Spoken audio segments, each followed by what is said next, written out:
If I looked at your calendar, if I looked at your bank account, or if I read a transcript of every word you said in a day, what would I think are the most important things in your life?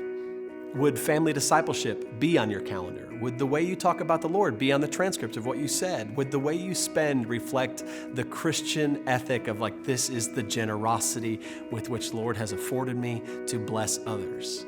Family discipleship time is about being intentional. It's about using the rhythm of your family's life to build intentional time in for talking about, thinking about, and practicing the gospel. These are things like reading the Bible together, praying together, being in devotional times together, singing together, and doing it intentionally, doing it consistently.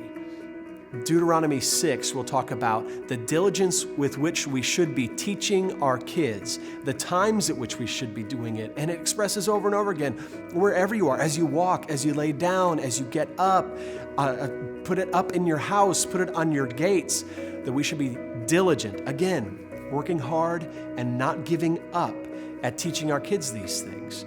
The two most important aspects of family discipleship time are rhythm and intentionality. Rhythm, saying like, how does this fit into what our family is doing? Is it consistent? Is it committed? And I know our families have 1,000 activities, and that's great. There's nothing wrong with activities for the most part, unless we are communicating that all of these activities are so important that we do not have time to disciple our children, to be in the Word together as a family. And if that is the case, then something may be wrong with the way that we have scheduled our family. Something may need to get cut, because family discipleship is not one more thing, it's actually the thing. It's a purpose the Lord has given you as a parent for the sake of the next generation, your kids.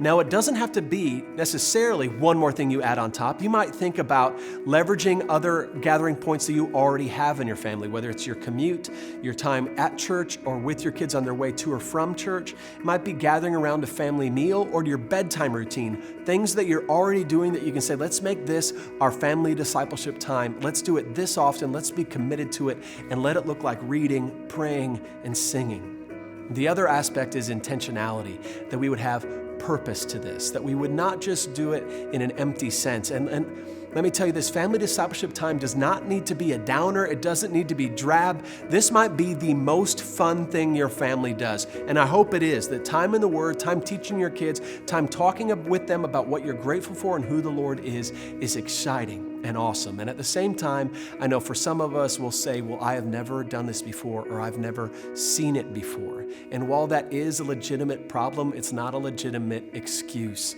So we'd call you to say, let's start now. Skills are not developed by neglect, they're developed by practice. So starting small with reading the scripture together, praying together, and developing as you go.